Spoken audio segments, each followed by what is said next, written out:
On bâtit des terrasses, on peaufine les vitrines, on fait le ménage dans les cuisines. C'est l'effervescence pour certains restaurateurs, juste l'attente pour d'autres. Le calendrier du déconfinement en 4 étapes a été donné en France. Si tout va bien, si la situation sanitaire fragile ne se dégrade pas, les réouvertures vont s'accélérer entre le 19 mai et le 30 juin. Et cela réjouit la majorité des cafetiers, restaurateurs et commerçants. Je crois que le cauchemar se termine. Parce qu'il faut bien comprendre que toutes ces chaises sur les tables, depuis des mois et des mois, c'est destructeur au niveau psychologique. Donc aujourd'hui, on est plein d'optimistes, on est vaillant, on a le cœur à l'ouvrage. Les employés de toute la France de la restauration sur le starting block, et on les attend, les clients.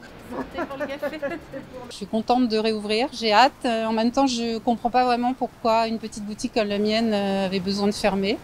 Parce que je peux jauger le nombre de clients qui rentrent et qui sortent.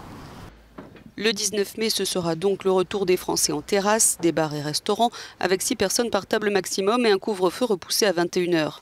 En plus des commerces, à cette date, les musées, cinémas et théâtres, dans la limite de 800 personnes en intérieur et 1 million en extérieur, pourront aussi rouvrir avec des jauges et protocoles adaptés. Mais pas la peine d'aller plus loin dans le détail pour cette retraitée parisienne.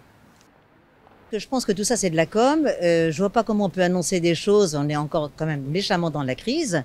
Je vois pas comment on peut annoncer des choses d'une façon aussi ferme dans le calendrier, parce que ça me paraît tellement idiot. Alors, soit on veut faire de la calinothérapie, on fait plaisir aux gens, on leur annonce des choses pour calmer, soit, mais ça me paraît pas très sérieux tout ça.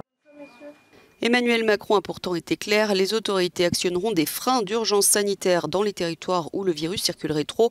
Plus de 400 infections pour 100 000 habitants, une augmentation très brutale de ce taux ou une menace de saturation des services de réanimation. Et ce sera le retour aux restrictions.